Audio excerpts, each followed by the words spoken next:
I am going to describe to be the part of a cell. Okay, cell. We have already studied 2 classes for the cell. That what the cell is, what is the cell theory. तो आज का video मेरा किस पर रहेगा? What is a cell? What are the parts of cell? तो cell के 2 parts हैं mainly. One is the boundary of the cell, that is called cell membrane. And if it is a plant, then additional boundary is there, that is called cell wall. तो एक boundary हो गया. अब boundary के अलावा जो कुछ भी हो गया वो हो गया प्रोटोप्लाज्म. तो सेल के 2 पार्ट कौन कौन? सेल मेम्ब्रेन ऑब्लिक, यदि प्लांट सेल है तो सेल वॉल भी इसी के पार्ट में रख दो. इधर cell membrane in case of animal, or if in case of plant, cell membrane come cell wall. तो बाउंड्री जो घेर के रख रहा है, बांध करके रख रहा है सब ऑर्गेनिज को, नहीं तो सब ऑर्गेनिज भाग जाते. बीजेपी एक पार्टी है तो कोई पार्टी को बांध के रखेगा तब तो टीम रहेगी. तो सब नेता इधर उधर देंगे, वोट नहीं देंगे, हार जाएगी पार्टी.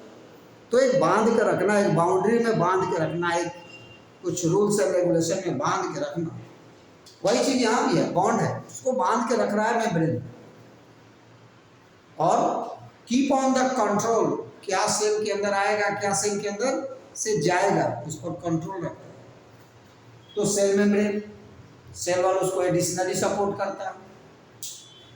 और दूसरा जो भी बच गया, मान लीजिए ये कोई सेल है, एक बाउंड्री दे दीजिए.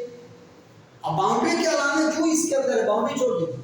अब इसके अंदर न्यूक्लियस, साइटोप्लाज्म सब मिलकर क्या होगा? तो protoplasm further is made up, can be distinguished into cytoplasm and nucleus. Cytoplasm and nucleoplasm कह सकते हो, न्यूक्लियस बेटर कॉल न्यूक्लियस. तो साइटोप्लाज्म एंड न्यूक्लियस तो ऑल टुगेदर किसी किताब में देगा तो घबराना मत. किसी किताब में 3 पार्ट दे देता है. आप लोग भी पढ़े होंगे, लगता है पढ़े हो ना. 3 पार्ट कौन कौन? सेल मेम्ब्रेन, दूसरा साइटोप्लाज्म, तीसरा न्यूक्लियस. लेकिन आज आप लोग जान लीजिए कि साइटोप्लाज्म और न्यूक्लियस दोनों को टुगेदर मिला दें तो क्या हो जाएगा?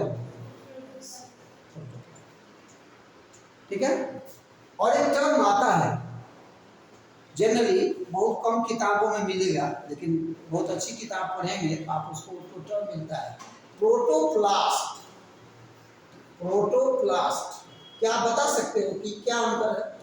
प्रोटोप्लाज्म और प्रोटोप्लास्ट वर्सेस क्या अंतर है?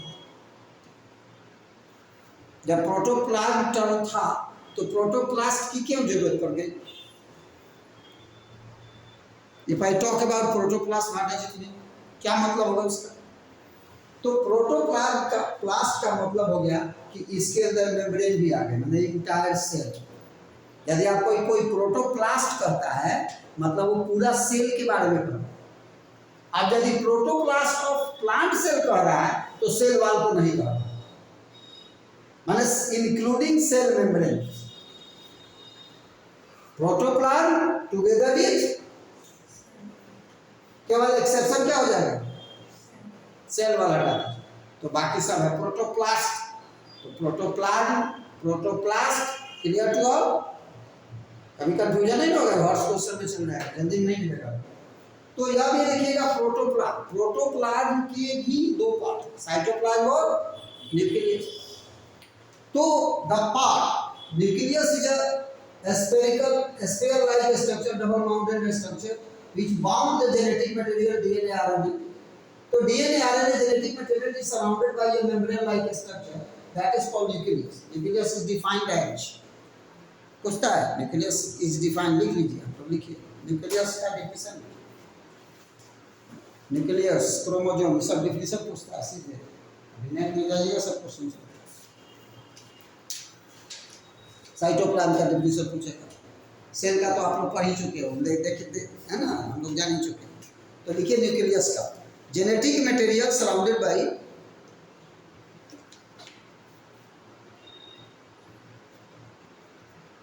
genetic material surrounded by A membrane like structure. Membrane like structure. Biomembrane ही कहिए, like क्या? Membrane, biomembrane, which control of cellular activities, which controls all cellular activity, is called nucleus. लड़के लोग definition में ठीक से देते हैं, नेटो में नहीं देता है। एमएससी में हम लोग डिफाइन किया था, मैं उससे बोल रहा हूँ। आप जाइए किसी किताब में खोजिएगा, डिफिनेशन नहीं मिलेगा। हम लोग एमएससी में न्यूक्लियस को डिफाइन किए थे, तो इस तरह से किए। क्वेश्चन नहीं मिलता है, एक से एक बढ़िया से बढ़िया। आपको कोचिंग में जाइए, कहीं भी जाइए, ये डिफिनेशन आपको कोई नहीं बताएगा, ठीक है। तो आप जेनेटिक मटेरियल, जेनेटिक मटेरियल मतलब डीएनए आरएनए हो सकता है, डीएनए भी हो, किसी किसी का आरएनए भी हो सकता है जेनेटिक मटेरियल। तो आरएनए डीएनए को यदि घेर रहा है, प्रोटीन भी उसके साथ होता है, तो डीएनए आरएनए प्रोटीन को घेर रहा है, कोई बाउंड्री, कोई मेम्ब्रेन लाइक स्ट्रक्चर, कोई बाउंड्री लाइक स्ट्रक्चर, और वह कंट्रोल कर रहा है। That is the brain of the cell. Nucleus is also called brain of the cell. कोई पूछे कि which is known as brain of the cell, cell का ब्रेन कौन कहलाता है? तो कैसे कहलाता है? आपको आ जाने से आप मान लीजिएगा नहीं, उसको हम प्रूव भी करेंगे कि कैसे ब्रेन ऑफ द सेल है, आते हैं उसको। लेकिन फिलहाल आप इसको जानिए कि वो न्यूक्लियस है। और साइटोप्लाज्म तब किसे कहेंगे? तो न्यूक्लियस कंट्रोल कर रहा है सारे एक्टिविटी को। जो सेल के अंदर, एक सेल जब यूनिट ऑफ लाइफ है, तो सेल जब सारा फंक्शन करेगा, लोकोमोशन करेगा, मूवमेंट करेगा और ग्रोथ करेगा, मतलब सेल डिवीजन करेगा, रिप्रोडक्शन करेगा, एक्सक्रीशन करेगा, न्यूट्रिशन करेगा, सारा काम जब वो करेगा, तो कौन उसको कंट्रोल करेगा? उसका कंट्रोलर कौन है? और न्यूक्लियस के अंदर क्या है? तो न्यूक्लियस के अंदर देखेंगे ये एक मेम्ब्रेन होगी, उसको घेरे हुए। तो अब घर के अंदर एक मेम्ब्रेन से घर बन गया, और उसके अंदर एक और दूसरा घर बन गया। जितने ऑर्गेनिज्म है उस सब का अपना बाउंड्री है। तो मेम्ब्रेन बाउंडेड ऑर्गेनिज्म होते हैं, कुछ नॉन मेम्ब्रेन बाउंडेड भी ऑर्गेनिज्म है, जैसे राइबोसोम है, उसका मेम्ब्रेन नहीं होता। तो भी क्वेश्चन आ जाएगा, आपको आगे बताएंगे। तो जो मेम्ब्रेन से घिर रहा है, मेम्ब्रेनस स्ट्रक्चर, वो न्यूक्लियस हो गया। तो सेल मेम्ब्रेन, न्यूक्लियर मेम्ब्रेन एक हो गया उसका, और उसमें न्यूक्लियोप्लाज्म। उसके अलावा जो चीज बच रहा, अब उस घेरे के अंदर जो चीज घिर गया वो सब न्यूक्लियो। तो उसके अंदर क्या है, फिर देखते हैं, झांकते हैं उसके अंदर। तो उसके अंदर देखते हैं कि भाई प्रोटीन कुछ है, ठीक है। कुछ प्रोटीन के गोल गोल ऑक्टा में प्रोटीन होते हैं, ऐसे 8 फुटबॉल के तरह ऑक्टा में न्यूक्लियर जो मॉडल देखते हैं डीएनए का। और उसको क्या करता है, तो उसको घेरे रहता है आपको ऐसे डीएनए उसको बांध करके। तो जैसे माला हम लोग के पूर्वज लोग माला पहनते थे। तो माला क्यों पहनते थे आपको पता है? यहाँ साइंस और हम रिलीजन को जोड़ रहे हैं। आप गले में चेन पड़ती हैं, हार पहनती हैं, क्यों हार पहनते हैं? हार का डिजाइन इस तरह से क्यों बनाया जाता है?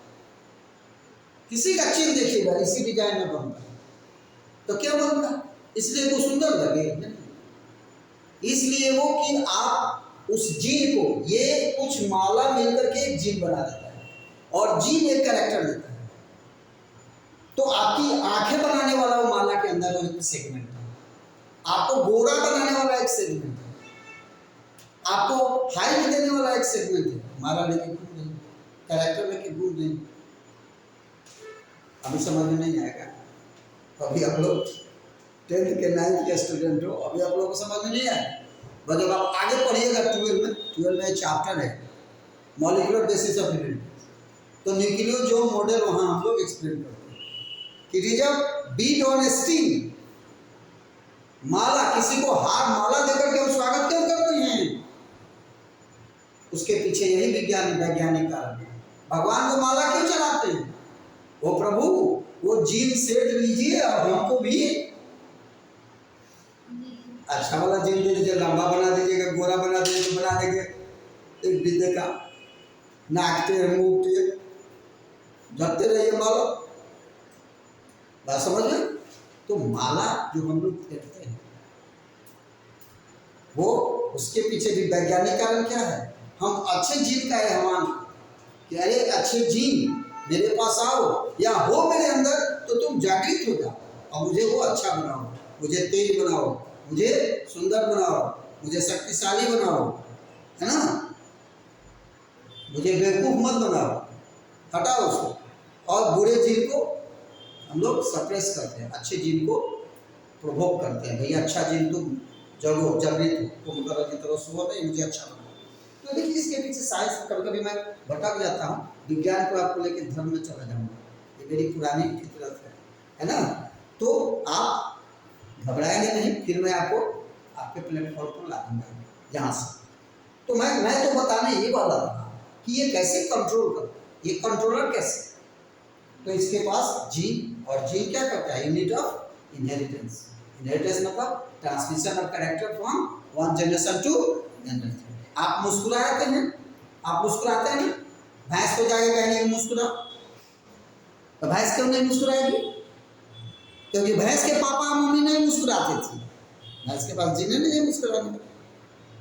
आप लोगों के पास है तो आप लोग मुस्कुरा देते हो, एग्री हो ना? जो जीन हमारे पेरेंट्स देते हैं, तो पेरेंट्स कैसे जीन दे देते हैं आपको?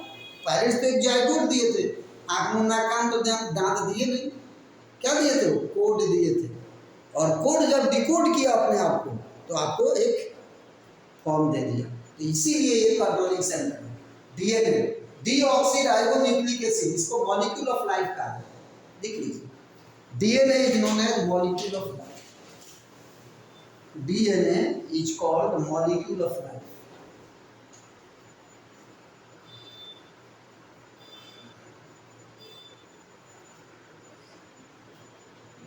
लेकिन डीएनए अकेले नहीं चलता है, डीएनए हमारे ये डबल स्ट्रैंडेड है, डीएनए धागा है, और धागा को प्रोटीन है, ऐसे प्रोटीन बॉल को घेरे हुए वो धागा ऐसे घेर रहा है, एक बार एक माला बनाया, फिर एक माला बनाया, फिर एक माला बनाया, और इस तरह से माला बनाया, और कुछ माला मिल करके जीन और जीन कैरेक्टर, इस तरह से आपको कंट्रोल करता है। उसके बाद एक न्यूक्लियोलस है, अब उसके अंदर भी एक गोले के अंदर सेल, गोलाकार या और भी सेल में हो सकता है, और उस गोले के अंदर एक गोला न्यूक्लियस, उसके अंदर भी एक गोला, इसका नाम है न्यूक्लियोलस। तो जैसे कहते हैं कि दुनिया चले ना श्री राम के बिना, और राम जी चले ना, गाना गाता है सब, तो लोग याद नहीं है, दुनिया चले ना श्री राम के बिना, और राम जी चले ना हनुमान के बिना। तो राम जी के हनुमान कौन है? यदि सेल रूपी दुनिया है, दुनिया रूपी सेल है, तो उसका वो किससे चल रही है? उसको कंट्रोल कौन कर रहा है? श्री राम जी न्यूक्लियस, और न्यूक्लियस ही किससे कंट्रोल हो रहा है? न्यूक्लियस को कंट्रोल करता है, और न्यूक्लियस पूरे सेल को कंट्रोल करता है, और सब सेल मिल करके आपको कंट्रोल करते हैं, इस तरह से आप जीतते हैं। तो सेल को यूनिट ऑफ लाइफ इसीलिए कहा है। तो ये आपको इसके पार्ट मैंने बताया। अब आ जाइए साइटोप्लाज्म। तो साइटोप्लाज्मिक ऑर्गेनेलिज है। अब एक वर्ड आता है आपके पास, क्वेश्चन पूछता है कि ऑर्गेन वर्सेस ऑर्गेनेलिज, ऑर्गेन और ऑर्गेनेलिज में क्या अंतर है? पढ़े आप लोग 9th से पार करके 10th में आए, बोलिए बताइए, ऑर्गेन और ऑर्गेनेलिज में क्या अंतर है? अब बताइए 10th वाले।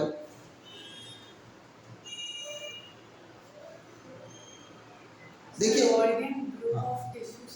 हाँ ठीक है, ग्रुप ऑफ टिश्यू, अलग-अलग पार्ट है जिससे मिलकर सब सेलुलर पार्ट है। गुड। तो सेल के नीचे का पार्ट है ऑर्गेनेली, सेल भी नहीं, टिश्यू के बाद ऑर्गेन, तो ऊपर वाला ऑर्गेनाइजेशन वो कॉम्प्लेक्स ऑर्गेनाइजेशन है। उससे टिश्यू से सिंपल हो गया, ऑर्गन से सिंपल हो गया टिश्यू, और टिश्यू से सिंपल हो गया सेल, और सेल से सिंपल हो गया छोटा हो गया मतलब ऑर्गेनेलिज। तो ऑर्गन बड़ा है, ऑर्गेनेलिज छोटा है। ऑर्गन का वही काम है जो ऑर्गन सिस्टम में है, ऑर्गेनेलिज का वही काम सेल के लिए। तो organ works for organ system, and organelle is word for cellular system. सब तो ऊपर का चीज, वो सेल को किया, सेल टिश्यू बनाया, टिश्यू ऑर्गेन बनाया, तो ऑर्गेन भी कुछ काम कर रहा है। आंखें आपकी ऑर्गेन है, सेंस ऑर्गेन है, तो देखने का काम कर रहे हैं। उसमें कई तरह के टिश्यू हैं, उस टिश्यू में कई तरह के सेल हैं, सेल के अंदर कई तरह के ऑर्गेनिज्म हैं, सब अपना अपना कंट्रीब्यूशन दे करके तब आपके आँख से विजन कराती हैं, आपको देखने के लिए एबल बनाती हैं, और इस तरह से सारे आपके जीवन में वर्क होते रहते हैं, आप फंक्शन करते हैं। वेल, तो मैं एक उदाहरण बताया, उसी तरह लीवर है, उसी तरह आपका ईयर है, उसी तरह आपका ब्रेन है, सब ऑर्गेन है, उनके पार्ट हैं। तो ऑर्गेन और ऑर्गेनिज्म में अंतर आ गया। इस सब सेलुलर ऑर्गेनिज्म को कहिएगा, ये टर्म यूज कीजिएगा, सब सेलुलर, सेल के अंदर का पार्ट है, सेल से छोटा पार्ट है, सब का मतलब छोटा। इंस्पेक्टर, सब इंस्पेक्टर कौन बड़ा होगा? इंस्पेक्टर बड़ा होगा। सब इंस्पेक्टर उनके पापा है ना, क्या है? इंस्पेक्टर है, इंस्पेक्टर है तो बड़े हैं, और उनके नीचे कई सब इंस्पेक्टर होंगे, है ना। उसके अंदर एएसआई होंगे, असिस्टेंट सब इंस्पेक्टर होंगे, तब कांस्टेबल होंगे, तब वो चौकीदार लोग होते हैं, है ना। ऐसे पुलिस हायर किया, डीजीपी भी उनके ऊपर है, उनके ऊपर भी होंगे। इंस्पेक्टर साहब के ऊपर कौन होते हैं? डीएसपी होते हैं। डीएसपी साहब के ऊपर एसपी हो जाएंगे, उनके पापा का प्रमोशन होगा तो डीएसपी बनेंगे। ठीक है, एक डिस्ट्रिक्ट में 2-3 डीएसपी होते हैं, तो उनको कोई मिल जाएगा, कोई सब डिवीजन मिल जाएगा, उसके हो जाएंगे डीएसपी बनेंगे। डीएसपी के बाद एसपी बन जाएंगे, तो पूरा डिस्ट्रिक्ट को देते हैं। 3 प्रमोशन में चले जाएंगे। 3 प्रमोशन आदमी नहीं लेता है, उसके बाद आईजी बनता है, डीआईजी बनता है, तब आईजी बनता है, तब डीजीपी बनता है। ठीक है, ये तो सबको तो पुलिस से कहते हैं, तो ऑर्गेनाइजेशन उसका लेवल है, तो हायर लेवल का ये सब सेलुलर यानी कि लोअर लेवल हो गया, और ऑर्गेन हायर लेवल हो गया। अभी बताइए हम कि कैसे आपको इलेक्ट्रॉन, प्रोटॉन, न्यूट्रॉन मिल करके एटम बनाते हैं। एटम मिल के आप लोग समझ लीजिए, हो सकता है मैं नहीं भी बताऊं, कभी दिमाग में नहीं आया और टॉपिक नहीं मिले तो अभी आ गए तो बता देता हूँ। तो एटम, इलेक्ट्रॉन, प्रोटॉन, न्यूट्रॉन मिल करके एटम मिल के मॉलिक्यूल मिल करके कंपाउंड कॉम्प्लेक्स होते हैं, कंपाउंड मिल करके सेल, मॉडल मिल करके सब कार्बोहाइड्रेट प्रोटीन एक बाउंड्री में बन गया तो सेल, और सेल मिल करके टिश्यू मिल करके ऑर्गन मिल करके ऑर्गन सिस्टम से बॉडी, अब बॉडी बहुत सारे बॉडी को पॉपुलेशन को फिर कम्युनिटी, और कम्युनिटी के साथ ऊपर चले जाइए सब ऑर्गेनाइजेशन है। कम्युनिटी में नॉन लिविंग मिला दिया तो इकोसिस्टम, बहुत सारे इकोसिस्टम को मिला दिया तो बायोस्फीयर, स्फीयर ऑफ लाइफ, एक होता है एक्सोस्फीयर, लाइफ अदर देन अर्थ, अर्थ के ऊपर बियॉन्ड अर्थ, एक्सोबायोलॉजी है वो, एक्सोस्फीयर, बायोस्फीयर, एक्सोस्फीयर। तो हमारे ऊपर उसकी बात नहीं है, धरती के ऊपर बाघ चढ़े, मार्स उस पर चढ़े, धरती पर जो लाइफ है, जहाँ लाइफ आया था बायोम्स, तो बड़ा ऑर्गेनाइजेशन सुनना में मिल गया। अब सबसे छोटा कौन हो गया? बोलिए, सबसे छोटा इलेक्ट्रॉन, प्रोटॉन, न्यूट्रॉन। अभी तक उनको नहीं तोड़ा गया है, हो सकता है कल आपका आप लोग जाके तोड़ दे, है ना। तो वैसे कुछ लोग कहते हैं कि 1000 पार्टिकल है, एटम के अंदर 1000 पार्टिकल है। इलेक्ट्रॉन, प्रोटॉन, न्यूट्रॉन नहीं, पॉजिट्रॉन है, कई तरह के थाउजेंड्स पार्टिकल मिले, अभी तक मिल गया। आप आगे हायर क्लास में पढ़िएगा केमिस्ट्री, जो भी है वो भी हैं, चलेगा, बट अभी तो दुनिया कॉमन इसमें इलेक्ट्रॉन, प्रोटॉन, न्यूट्रॉन पर ही करते हैं। शायद यदि मैं विज्ञान से इसी को जोड़ूं तो मैं बार बार कहता हूँ, यदि इस पूरे सृष्टि को हमारे हिंदू माइथोलॉजी कहता है कि ब्रह्मा विष्णु महेश बनाए हैं, जो प्रहलाद जी कहते हैं कि हम में तुम में खड़क हम में घट घट व्यापक नाम, भगवान हर जगह हैं, तो कौन ऐसा चीज है जो हर जगह है? वो लिविंग में भी है, जड़ में भी है, चेतन में, यानी कि लिविंग में भी है, नॉन लिविंग में, तो कौन होगा? इलेक्ट्रॉन वो 3 है, तो हमारे भगवान भी 3 है, Brahma Vishnu Mahesh, electron, proton, neutron. क्या इशारा है क्या? मैं कह नहीं रहा हूँ, बट क्या विज्ञान, आइंस्टीन साहब बड़े साइंटिस्ट, हमें तो साधारण आदमी, आइंस्टीन साहब कहते हैं कि religion and science are complement to one another. उनका सीधे स्टेटमेंट है, आइंस्टीन का हमें स्टेटमेंट बोलते कि रिलीजन, धर्म कहते हैं विज्ञान, तो religion and science are complement to one another. Religion without science, धर्म में से विज्ञान हटा लीजिए तो इट बिकम लेम, लंगड़ा हो जाएगा, धर्म चलेगा ही, लोग मानेंगे नहीं, वो चल ही नहीं पाएगा। और रिलीजन विदाउट साइंस, साइंस में से रिलीजन निकाल लीजिए, धर्म निकाल लीजिए, मतलब science without religion become blind. तो religion without science become lame and science without religion become blind. विज्ञान में से धर्म निकाल दीजिए तो एटम बम बना करके अपने आप विनाश कर देते। तो वहाँ धर्म जोड़ता है उसको कि भैया ये मत बनाओ, ये विनाश करने वाला चीज़, इसको बंद करो, ज़्यादा न्यूक्लियर वेपन्स मत बनाओ। अपने किसी दिन कोई आके बटन दबा देगा तो उड़ जाओगे तुम भी। तो वहाँ धर्म तुमको डिसिप्लिन करता है। तो आइंस्टीन सब कहते दे आर कॉम्प्लीमेंट, एक दूसरे के पूरक है। विज्ञान और धर्म दोनों एक दूसरे की कमी को पूरा करते हैं। मैंने, मेरे कहने का मतलब है उनके आइंस्टीन साहब के वर्ड को मैं अपने लैंग्वेज में ट्रांसलेट करूँ तो मैं ये कह रहा हूँ, आइंस्टीन साहब इस पर भी सजेस्ट कर रहे हैं कि रिलीजन और धर्म एक ही बात कह रहे हैं, दोनों में लड़ाई झगड़ा नहीं है, दोनों एक रथ के दो पहिए हैं। इस तरह से दोनों मिल के चल रहे हैं, दोनों एक दूसरे की सहायता करते हैं।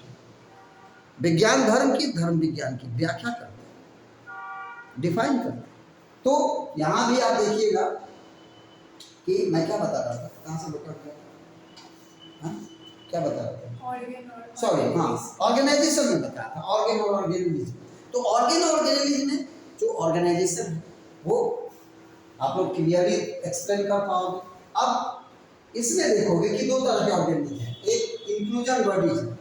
ऑर्गेनिज्म तो एक ही तरह का साइटोप्लाज्मिक ऑर्गेनिज्म, ठीक है, दे आर द, अब लिखो ऑर्गेनिज्म के लिखो, ऑर्गेनिज्म को लिखो subcellular parts, subcellular part, cell के अंदर नीचे, सेल के नीचे वाला पार्ट, सब सेलुलर पार्ट्स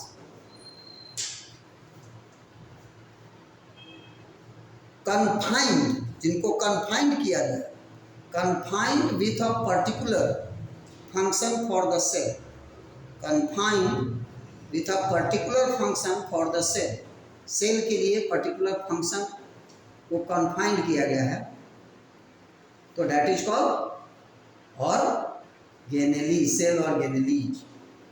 और एक लाइन उसमें और लिख दीजिएगा, it is smaller than organs, it is smaller than organ. Organ का लिखे हैं, ऑर्गेन का नहीं ना लिखे हैं, तो ऑर्गेन का लिख लीजिए, वहीं बगले में क्लियर हो जाएगा, एक क्वेश्चन हो जाएगा। तो ऑर्गेन को लिखिए कि group of tissue performing a particular function for organ system, group of tissue performing a particular function for the cell, group of tissue performing a particular function for the cell, cell के लिए कोई particular function कर रहा है, ठीक है, तो वो क्या हो गया, ऑर्गेनेलिज हो गया। तो इस तरह से आप आराम से आप ऑर्गेन वर्सेस ऑर्गेनेलिज देखिए।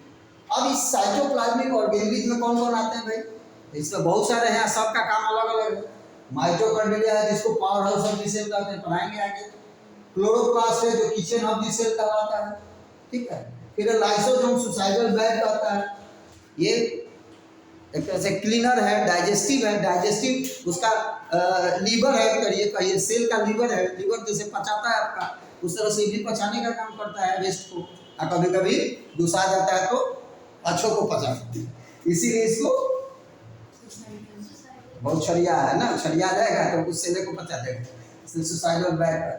Ribosome factory of protein synthesis, सारा प्रोटीन, बिना प्रोटीन के आप समझ नहीं सकते हैं, बिना प्रोटीन के आपको आपके चेहरे पर सुंदरता नहीं आएगी, बिना प्रोटीन के आपको गुस्सा भी नहीं आएगा, बिना प्रोटीन के रो भी नहीं सकते, बिना प्रोटीन के मुस्कुरा भी नहीं सकते, मुस्कुरा रहे तो एक प्रोटीन चाहिए, इतनी सारा काम प्रोटीन करता है, और उसका फैक्ट्री कौन है, तो आपको कौन मुस्कुराता है, राइबोसोम।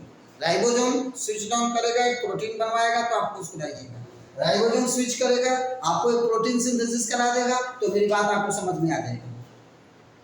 और यदि कहीं गड़बड़ी है, प्रोटीन सिंथेसिस नहीं हो रहा, तो मेरी बात आपको बोर लगेगी, अब तुरंत बाहर हो जाइएगा, है ना, यूट्यूब नहीं देखिएगा। तो राइबोसोम इंडोप्लाज्मिक रेटिकुलम, ये नेटवर्क ऑफ ट्यूब्यूल्स है, ठीक है। ये भी, इनमें भी राइबोसोम कभी कभी होता है तो रफ हो गया, नहीं होता है स्मूथ, आप लोग पढ़े होंगे। सेंट्रोसोम, इसको कहते हैं इनिशिएटर ऑफ सेल डिवीजन, इसका काम है सेल डिवीजन। एक सेल है तो रिप्रोड्यूस कैसे करेगी, दूसरे सेल को कैसे पैदा करेगी, नहीं तो एक सेल जीती रहती, दूसरा सेल उसको बनाना है हमेशा। हम लोग डेली, हमारा सेल बनता है, सेल मरता है, तो हम लोग जीते मरते हैं डेली। डेली आपके अंदर ट्रिलियंस ऑफ सेल बनते हैं और ट्रिलियंस ऑफ सेल मरते हैं, तो आप डेली जी रहे हैं, डेली मर रहे हैं। आप एक प्राण आपका एक ही बार मिला, बट सेल में भी यदि हम, वो तो प्राण एक जगह मान लेते, प्राण कौन देखा है, प्राण कोई देखा है, कहाँ से प्राण है, वो प्राण को शक्ति जो छोटे छोटे सेल दे रहे हैं, वो जी रहे हैं, मर रहे हैं, जी रहे हैं, मर रहे हैं, जी रहे हैं, मर रहे हैं, रोज पैदा हो रहे हैं, कुछ मर जा रहे हैं, पैदा हो रहे हैं, मर रहे हैं। जैसे दुनिया में इंसान जी रहा है, मर रहा है, दुनिया तो चल रही है, दुनिया और इंसान का पॉपुलेशन जैसे है, उसी तरह सेल और आप और आपके सेल। जब दुनिया में एक इंसान एक सेल है, तो दुनिया क्या है, उसी तरह एक आपके बॉडी में एक सेल है, तो आप क्या है, आप दुनिया है, और आपका एक सेल एक इंसान है। समझ में आ गया? तो सेल जी रहे हैं, मर रहे, इंसान जी रहे हैं, दुनिया थोड़ी मर रही है। तो लेकिन एक बार दुनिया मर जाती है, आपकी दुनिया, जब हम लोग 100 साल के हो जाते हैं, तो पूरी दुनिया ही गायब हो जाती है। तो वो हम लोग देखेंगे, सबका काम है। गोल्गी बॉडी, ये सिंपल से कॉम्प्लेक्स चीज बनाते रहते हैं, इनको भी आगे हम लोग 1 बाय 1 सब डिटेल हम लोग पढ़ते चले जाएंगे। तो यहाँ तक कोई दिक्कत किसी को, कोई क्वेश्चन है तो आप पूछ सकते हो। कोई क्वेश्चन है? सेल के कितने पार्ट हैं, बोलिए, कौन कौन? सेल मेम्ब्रेन और प्रोटोप्लाज्म। और यदि प्लांट सेल है तो एडिशनली सेल मेम्ब्रेन के साथ सेल वॉल होगा, सेल मेम्ब्रेन होंगे, फिर प्रोटोप्लाज्म होगा। और प्रोटोप्लाज्म के अंदर क्या होगा? साइटोप्लाज्म और न्यूक्लियस होगा। और न्यूक्लियस के अंदर क्या होगा?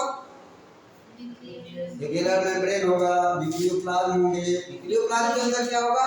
प्रोटीन होंगे, डीएनए होंगे जो कंट्रोल करेंगे, और एक न्यूक्लियस हो जाएगा, उसका पूर्ण चाहिए रिंग मास्टर।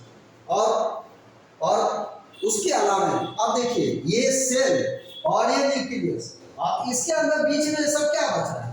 तो ये जो भी बच रहा है, इसी का नाम है साइटोप्लाज्म। अब इसी साइटोप्लाज्म के अंदर ये सारे ऑर्गेनेल्स, ठीक है। तो आगे बढ़ते हैं। अब हम देखते हैं क्या बोर हो रहा है, रहने दें, आगे रहने दें, ठीक है, थैंक यू। आज भर के लिए अब इनका 10th का हम पढ़ाएंगे।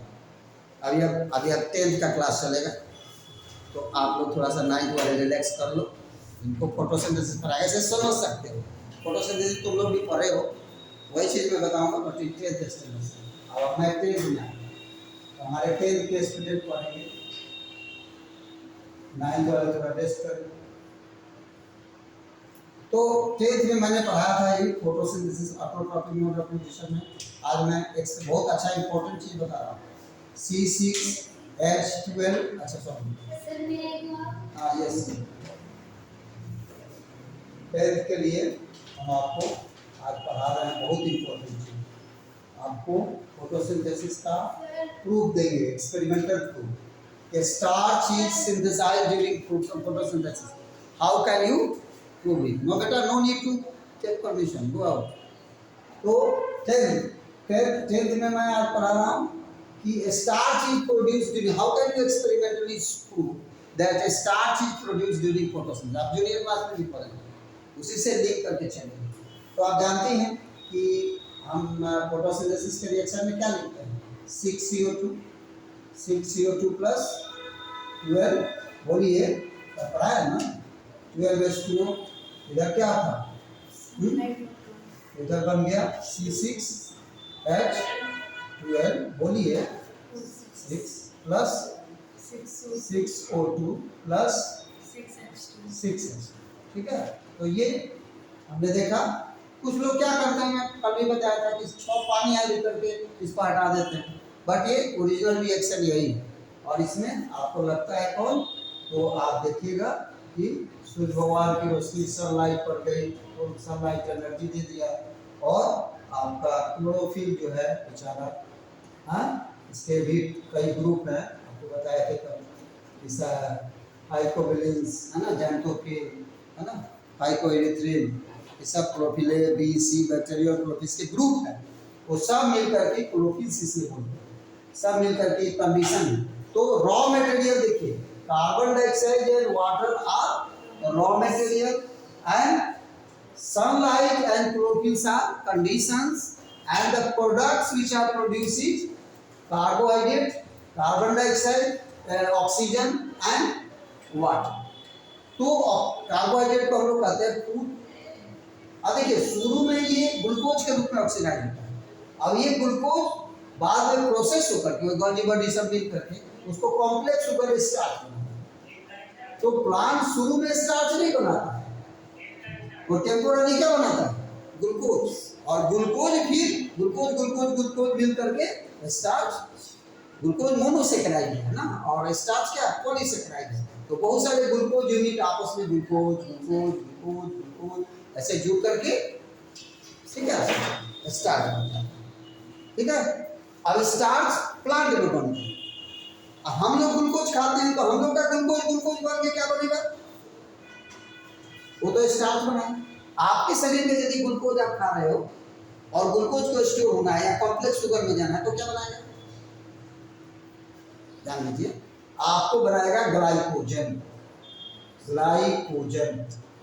तो आपने कहीं आपके बॉडी आपके सेल से निकालना है तो आपको स्टार्च नहीं मिलेगा, प्लांट में ग्लाइकोजन नहीं मिलेगा, हाँ बैक्टीरिया में मिलेगा, बैक्टीरिया फंगाई, उनमें भी रिजर्व फूड मटेरियल क्या होता है ये जान लीजिए, ग्लाइकोजन। लेकिन हम लोगों में ग्लाइकोजन है और प्लांट में स्टार्च है, तो सीधे वो स्टार्च बना के जमा कर लेते हैं। अब थोड़ी सी हाँ स्टोर कहाँ होता है ग्लाइकोजन, आपको जो लीवर है, लीवर में या हर सेल में कहीं कहीं जमा होता है, ब्लड्स को मोटे ताजे हो जाते हैं तो वहाँ भी ग्लाइकोजन फैट के रूप में जमा हो जाता है। मेन लीवर के पास, लीवर फैटी लीवर आप देखिए होंगे, बहुत लोग होते हैं जिनका फैटी लीवर होता है, पेट एकदम निकल जाएगा बड़ा बड़ा सा, ठीक है। तो क्यों उनका चूंकि खाना खाते हो तो लोकल क्या है, लीवर और स्मॉल इंटेस्टाइन बगल में, तो वहां से देखो चाल क्या है, तुम खाना खाते हो, खाना मुंह में खाए, पचते हुए उसमें स्मॉल इंटेस्टाइन में गया एब्जॉर्ब होकर के पहला उसका एम है वो लीवर में पहुंचे, तो लीवर उसको स्क्रूटनाइज करता है, छांट छूट करता है, तब किडनी में भेज देगा, वेस्ट मटेरियल को किडनी से फिल्टर कर देगा। अब उसके बाद खून से, सब खून में हो रहा है, खून एब्जॉर्ब किया स्मॉल इंटेस्टाइन से, लीवर को पहुंचाया कॉमन बाइल डक्ट से, सीबीडी कहते हैं उसको, वहाँ से वो कहाँ पहुंचा दिया, तो आर्टरीज के द्वारा पहुंचा दिया और वेन के द्वारा पहुंचा दिया वो आपको इसमें किडनी में, किडनी बेकार पदार्थ को फिल्टर कर दिया, और तब खून जो मेन चीज़ बचा उसको फिर ब्रेन से लेकर के और हाथ पैर तक भेज। तो ये चाल है। तो लीवर आया, अब लीवर देखा कि इतनी ज़्यादा ग्लूकोज की जरूरत नहीं है, और वहाँ वो इंसुलिन की मदद कर देता है। अब इंसुलिन ही उस ग्लूकोज को फिर आपने खाया स्टार्च, फिर स्टार्च पचे, देखिए फोटोसिंथेसिस में ग्लूकोज बना, ग्लूकोज को प्लांट स्टार्च बनाया, स्टार्च को फिर आपने खाया, खा के फिर आपने ग्लूकोज बनाया, और उस ग्लूकोज से फिर आपका ग्लाइकोजन, अब आपने स्टार्च नहीं, अब ग्लाइकोजन है तो खा लिए हैं, तो खाते गए, खाना तो हम आधा घंटा 15 मिनट में खा लेते हैं, तो 15 मिनट में सब ग्लूकोज का बाढ़ एक बार आ जाता है, लेकिन हमेशा तो खाते नहीं रहते, तो ग्लाइकोजन के रूप में रिजर्व करके जैसे बैंक में हम लोग पैसा जमा कर देते हैं, जमा कर, और फिर जब खाना नहीं खा रहे, 3 घंटा से पढ़ा रहे हैं, खाना मिला नहीं, 2 बजे खाए थे ना, और 12 वाला सब भुकवाया है 2 घंटा उस सबका 25 को टेस्ट है, तो मैंने दिया है, उसमें वीडियो बनाया है, सबको किया है, और आप लोग फिर उसके बाद आ गए तो 5:30 बजे देखिए, तो आप लोग को पढ़ा रहे हैं। तो ग्लाइकोजन तो मैं 4 घंटा से खाया नहीं, तो जो भी खा करके मेरा जो रिजर्व है उसको मैं क्या कर रहा हूँ, यही मैं नहीं करूँगा, खाता जाऊँगा, तो मेरा भी क्या होगा, फैटी लीवर हो जाएगा। और यही लोग करते हैं, बाद में वही फैटी लीवर क्या होता है, leads two diabetes, heart attack, कितने तरह का प्रॉब्लम होता है। तो मेटाबॉलिकली मैं फिट हूँ, अगर मैं 56-57 साल का हो गया और आपको क्या लग रहा है? हाँ, फिजिकल फिटनेस मेरा क्या है? कितना परसेंट देवे हमें मार्क्स? फिट हूँ मैं, मतलब फिट हूँ, थोड़ा सा पैर में दर्द आ रहा है, वो अलग चीज़ है। अदरवाइज मैंने फैटी लीवर अपना नहीं बनाया, उसको कंट्रोल करता हूँ। कारण मेटाबॉलिकली, अब बायोलॉजी पढ़ने का एक एडवांटेज मिल जाता है, जो मुझे पता है। तो बायोलॉजी पढ़ रहे हो तो ये लक्की हो तुम, इसलिए कि तुम्हारे शरीर के अंदर कोई गड़बड़ी हो रही है, तो बाकी लोगों को पता, मैथ वाले को नहीं पता चलेगा, सोशल साइंस वाले को पता नहीं, तब तक देखेंगे कितना लेट हो। हम लोगों को तुरंत पता चलेगा, जैसे ही गड़बड़ी होती है हम लोग भाग लेते हैं, क्योंकि हम हर फिजियोलॉजी पर हमारे क्या है, हम पढ़े हैं, तो हम जान रहे हैं कि वो गड़बड़ी हो रहा है, वो प्रॉब्लम का कारण क्या हो रहा है।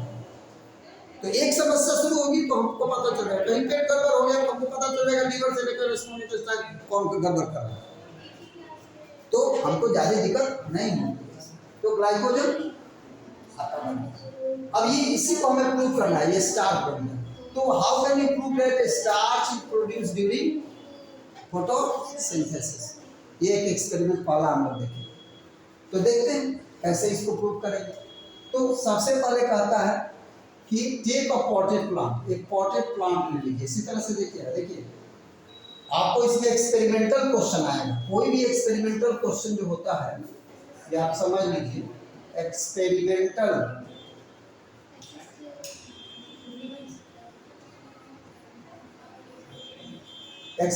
क्वेश्चन, एक्सपेरिमेंट जब आप करते हो तो उसमें आपको सबसे पहले लिखना होता है aim of the experiment, sorry aim of the experiment, experiment का एम लिखिए। तो एम आपका क्या है, लिख लीजिए, एम ऑफ द एक्सपेरिमेंट क्या है आपका। आप लोग भी समझिए, है ना, भाई ऐसा रॉकेट साइंस नहीं कि नहीं समझ सकते हैं, पढ़े तो है ही, थोड़ा सा उसको हम स्टैंडर्ड बढ़ा करके पढ़े, क्योंकि अगले साल भी मुलाकात होगी तो पढ़े रहिएगा, तो आगे कूदते बांधते रहिए। तो देखिए एम पहला क्या लिखेंगे, ये आप लोग भी जानिए, 9th वाले भी आपको एक्सपेरिमेंट मिलेगा, प्रैक्टिकल करने को मिल जाएगा, हर स्कूल में प्रैक्टिकल है 9th, ठीक है। तो मैं बताऊंगा, ऐसे ही लिखिएगा, एम पहला का लिखिएगा, एम जैसे इनको लिखवा रहा हूँ। एम हमारा क्या है, आप 7th में भी पढ़े हुए हैं, एम क्या है भाई, तो starch, to show that starch is produce during photosynthesis, ये एम है आपका भाई। फोटोसिंथेसिस जब हुआ तो स्टार्च बना, इसे प्रूफ करना है। उसके बाद हमें दूसरा लिखते हैं इसमें रिक्वायरमेंट, दूसरा हेडिंग पहला, दूसरा हेडिंग लिख देते हैं रिक्वायरमेंट, कि हमें क्या क्या चीज चाहिए। तो जैसे ही डायग्राम बनाएंगे तो आपको रिक्वायरमेंट क्लियर होगा। तो एक पॉटेड हमें प्लांट चाहिए, एक गमला में लगा हुआ कोई पौधा हम ले लें, कोई पौधा प्लांट ले लें, पॉटेड प्लांट, ठीक है। तो पॉटेड प्लांट हमारा ले लिए, पॉटेड प्लांट को लेकर के उसके बाद हम तीसरा में, तो रिक्वायरमेंट्स में क्या होगा, तो पॉटेड प्लांट है, हमें एक टेस्ट ट्यूब चाहिए,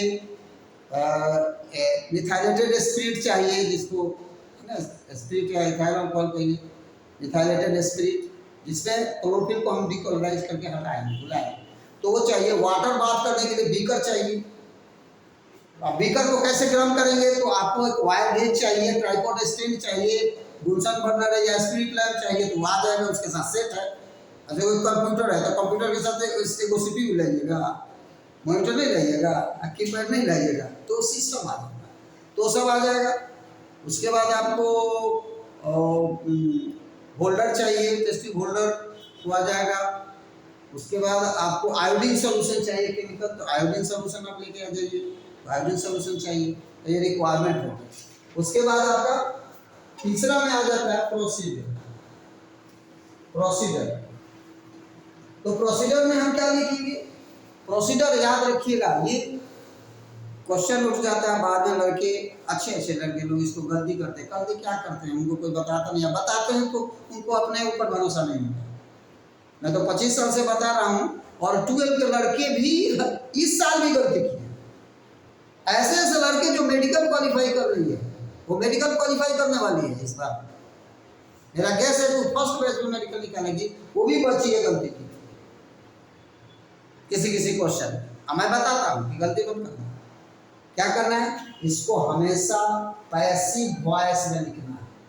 प्रोसीड्योर को हमेशा पैसिव वॉइस में लिखना है, विदाउट सब्जेक्ट। आप लिख लीजिए बाबू, विदाउट सब्जेक्ट। जैसे मैं समझा भी रहा कि कैसे लिखें। जैसे कहता है ना कि राम राइट्स अ लेटर। अब मैं इंग्लिश से आ गया, मैं साइंस से भटकता हूँ, अब मैं आपको वॉइस पढ़ाऊंगा, है ना।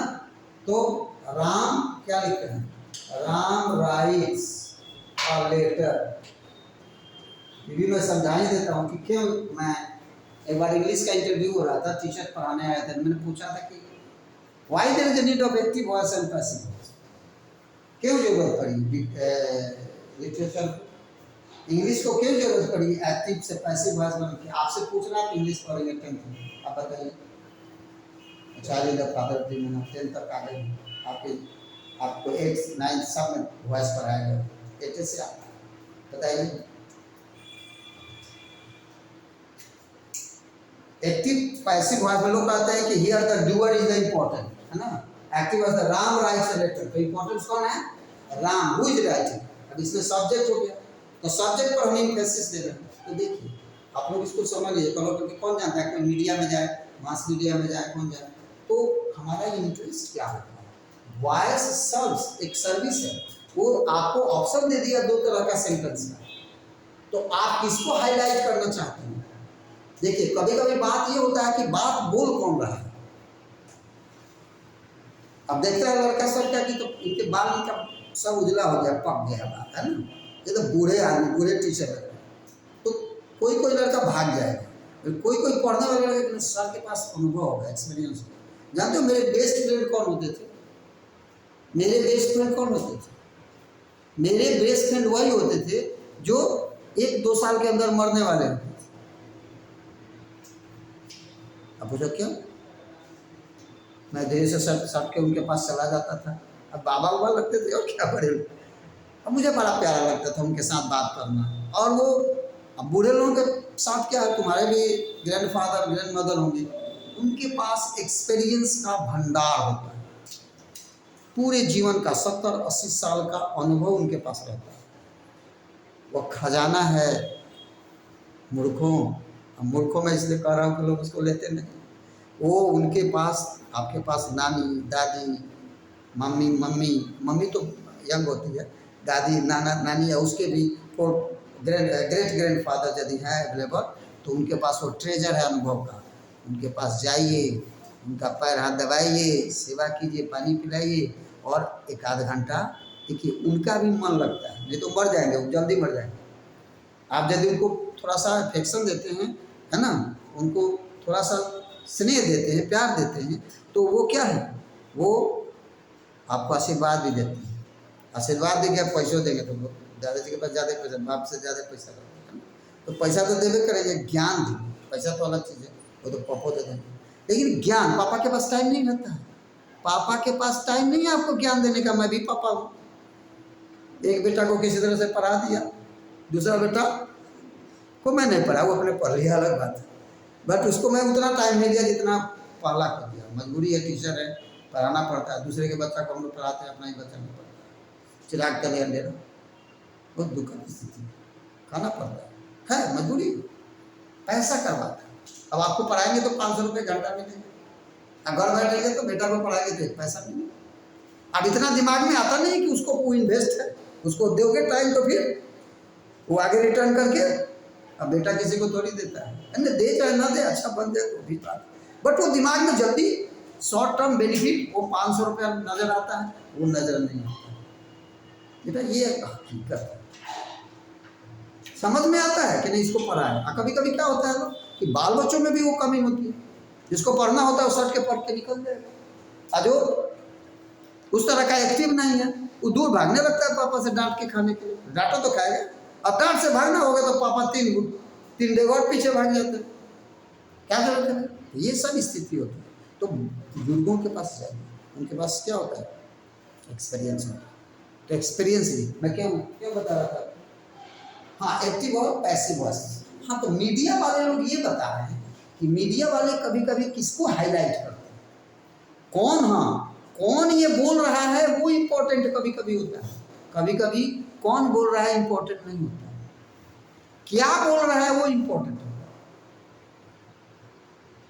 अब लड़के हमारे जो देख रहे हैं, तो वीडियो देख करके लाइक करते हैं, डिसलाइक करें, जो करें, तो देखेंगे तो मैं तो बहुत सुंदर नहीं हूँ, लेकिन मेरी जब यदि वो पढ़ाई देखेंगे और उसको भूलने की कोशिश करेंगे तो मेरी सुंदरता उन्हें नजर आ जाएगी। वो मेरे बाल से और मेरे स्किन से नहीं देखेंगे, मैं क्या बोल रहा हूँ। तो वो लेटर इज इम्पोर्टेंट। तो इसलिए जब इसको पैसिव एक्टिव वॉइस में, ये एक्टिव वॉइस है, और जब इसको हम पैसिव वॉइस में लिखते हैं तो हम क्या लिखेंगे, बोलिए पैसिव वॉइस में क्या बनाइएगा, बोलिए बोलिए। लेटर इज रिटन और लेटर, ठीक है, और लेटर इज रिटन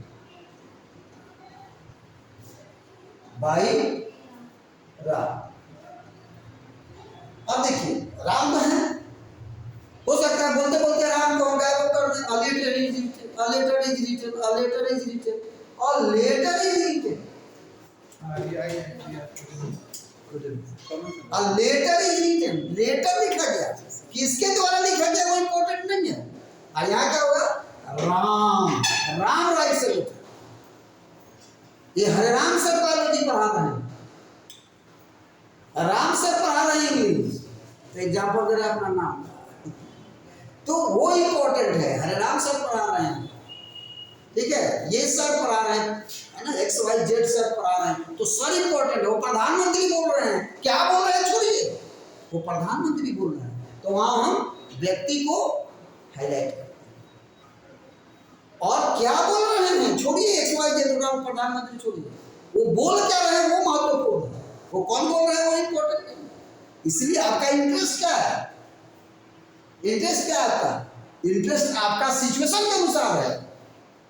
आप मीडिया वाले हो, पैसा नहीं दिया है, उसको हाईलाइट नहीं करना है, तो कौन बोल रहा है वो छुपा देंगे, क्या बोल रहा है वही रख देंगे, फंस जाएगा, गलत कुछ इधर उधर बोल दिया वही फंसा देंगे, उसके सारे मेरिट को क्या कर देंगे। ये मीडिया वाले खेलते हैं, उसी का तो पैसा आता है। अंजना ओम कश्यप को जानते हैं कितना पैसा कमाता है, 5-5 लाख 10-10 लाख उसका सैलरी, करोड़ में 1-1 1.5 करोड़ उसका पैसा। क्या करती है भाई, इधर का तोड़ करके उधर का जोड़ के बनाते हैं। तो एक्टिव पैसिव वॉइस में यही, कभी हम सब्जेक्ट को इंपॉर्टेंस देना चाहते हैं, कभी तो हम लोग एक्सपेरिमेंट में लिखते हैं कि it is done, it is observe, it is broken down, it is taken either by me or by you or by somebody else, doesn't matter, किसके द्वारा है वो महत्व, हम करें या आप करें, ऐसा करेंगे तो ऐसा पाया जाएगा, तो पाया जाएगा, होना इंपॉर्टेंट है, action is important, who is doing, doer is not important. इसीलिए हमेशा हम क्या बोलते हैं, आपको प्रोसीड्योर को हमेशा किसमें लिखना चाहिए, अभी तो सर का हटा दी, सर करे तो सर को मिलेगा, हम करेंगे तो हम मिलेगा, हमें मिलेगा, ठीक है, रिया करेगी तो रिया को मिलेगा, बंसिका करेगी तो बंसिका को मिलेगा।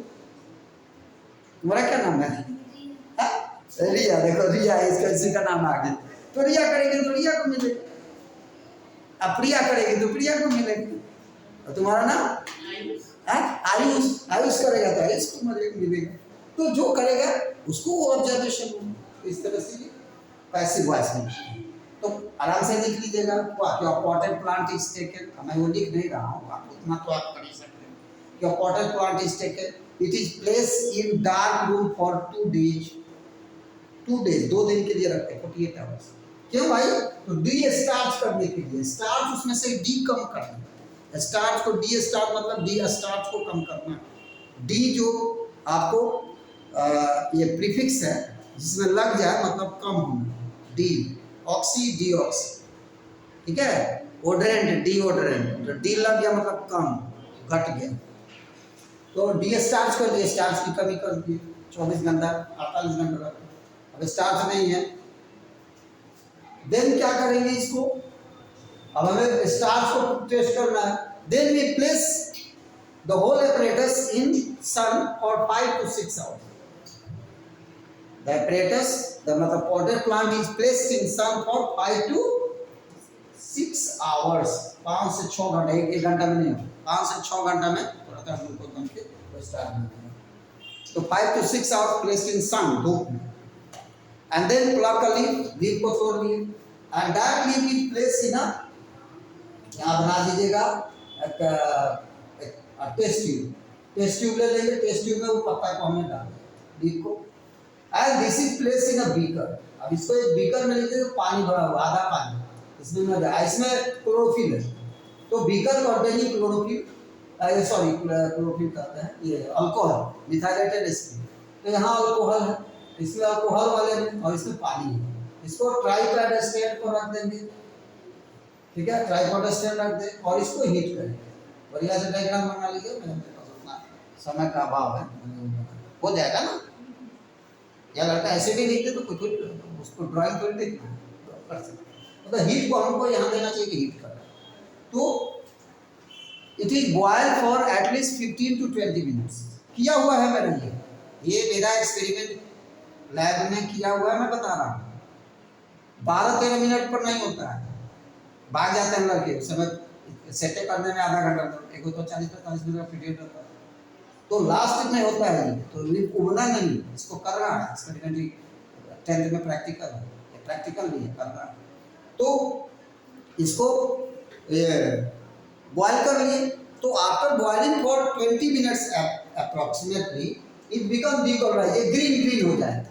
मतलब इस पत्ता का हरा रंग जो है ग्रीन, वो चला जाएगा किसमें, अल्कोहल. तो alcohol become green and leaf become pale yellow, whitish. वो व्हाइटिश या क्रीमी कलर का होता है. देन वी रिमूव दिस, हटा लेंगे. Wash with distil water, distil water से इसको वॉश कर लेंगे. And add few drop of, मान लीजिए ये लीफ है आपने ले लिए, and add few drop of iodine solution. Dropper होता है, ड्रॉपर से हम लोग आयोडीन सोल्यूशन को इसमें कुछ इसमें डाल दें. तो ये हो गया आपका क्या प्रोसीजर. ड्रॉप, अब सब में क्या, इज ड्रॉप, सब पैसिव वॉइस में लिखना है. Is drop, few drop of iodine is drop on the leaf. अब उसके बाद आपका चौथा हो जाएगा ऑब्जर्वेशन. आप लोग पढ़े, पिछला क्लास में पढ़े. तो what will be observation. It is observe that the leaf turn, बोलिए, ब्लू ब्लैक. ये ब्लू ब्लैक लीफ जो है आपका ब्लू ब्लैक रंग की हो गई, ये ब्लू ब्लैक हो गई.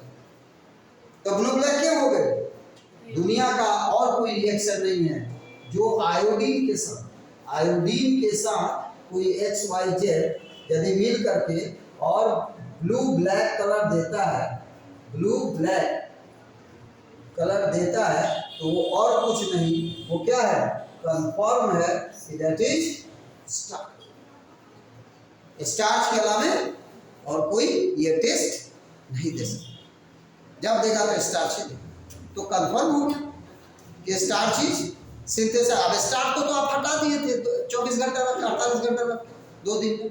तो फिर स्टार्च कहाँ से आ गया, 5 घंटा में कहाँ से आया कि ये फोटोसिंथेसिस होगी.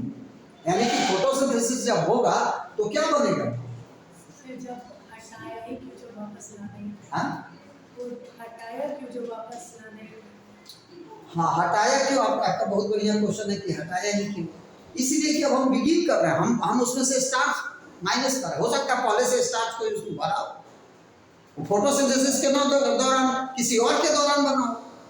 अब तो यहाँ धूप में रख रहे हैं, अच्छा ठीक है, अब इसको आप अंधेरा में रखिए, एक पोर्ट्रेट प्लांट छोड़ दीजिए, अब उसको लेकर के आइए, तब उसमें बॉयल कीजिए, ब्लू ब्लैक नहीं हो. इसका मतलब क्या है, उसमें स्टार्च, इसमें स्टार्च, आप कंपेयर कर सकते हैं. अच्छा क्वेश्चन है, वहां से आप कंपेयर कर लो, यही ब्लू ब्लैक होगा. मतलब इसी में स्टार्च बनेगा जो सनलाइट में रखा जाएगा. यानी कि during photosynthesis starch is synthesis. ऐसे तो ग्लूकोज बनता है, glucose further polymerise to give as starch. Starch is produced during photosynthesis. Starch is a carbohydrate polymerise. अब कुछ इसमें लिख देते हैं ऑब्जर्वेशन इसमें लिख देते हैं प्रिकॉशन, कंक्लूजन। तो कंक्लूजन में क्या लिखेंगे? कंक्लूजन में लिखेंगे कि during photosynthesis starch is produced. और प्रिकॉशन लास्ट में लिख देते हैं प्रिकॉशन। प्रिकॉशन उस मतलब चेतावनी आपको दिया कि प्रिकॉशंस क्या क्या लेंगे। तो यहाँ लिखेंगे कि boiling should be done carefully, क्या? क्योंकि मिथाइलेटेड स्पिरिट क्या है? ये कंबस्टिबल है, इसीलिए इसको वाटर बाथ करते, सीधे नहीं हीट करते। कहीं टूट फूट गया, आग पकड़ने लगा तो भयंकर आपको जला वाला देगा। तो चले थे टेस्ट करने, आप हॉस्पिटलाइज हो, इतने बेवकूफ़ हैं नहीं ना है। तो इसको घर में ना करना है भैया, 15 मिनट के बदले तो 20 minute low, 25 minute low, accident मत करा। तो इसलिए सेफ रहता है वाटर बाथ। और फिर है यहाँ potted plant should be kept in completely dark. ऐसा नहीं कि रूम में जाए जहाँ रोशनी आता, तो डार्क में रखना हो। वो अपने मन से कुछ भी आप लिख दीजिएगा तो प्रिकॉशन से। केयरफुल ऑब्जर्वेशन इज डन, है ना। Iodine solution is should be place. अब ऐसा नहीं कि 10 साल का आयोडीन बना हुआ आप डालिए तो चेक नहीं करें। तो ये आयोडीन सोल्यूशन आपका फ्रेश होना चाहिए, फ्रेशली प्रिपेयर होना चाहिए। तो ऐसा प्रिकॉशन से आराम से कर लीजिएगा। ये 5 नंबर का क्वेश्चन है, जब भी आएगा ये कि starch is produced during photosynthesis 10th में, तो 5 नंबर का क्वेश्चन आएगा। देख कई बार आएगा। आपको अगला आपको होमवर्क हो गया, अगला लिख करके लाइएगा ऐसे। देखिए मेरी खासियत है ये, मेरा चाहे लाइव क्लास चले चाहे मैंने यूट्यूब पर पढ़ा, मैं सब बहुत कुछ बोलता हूँ। तो ऐसा नहीं कि आप सुन के सब कुछ नहीं पढ़ सकते। हाँ, ऑडियो से आप जान लीजिएगा, बट आपको हेलो, आप यदि आप लोग तो यहाँ क्लास बोल रहे हैं, अब बाकी लोग जो ऑफलाइन जाएगा, वो यदि क्लास में बैठे हुए हैं तो उनको कॉपी और पेन लेके बैठना पड़ेगा, तभी मेरा क्लास समझ में आएगा, नहीं तो नहीं समझ। Thank you.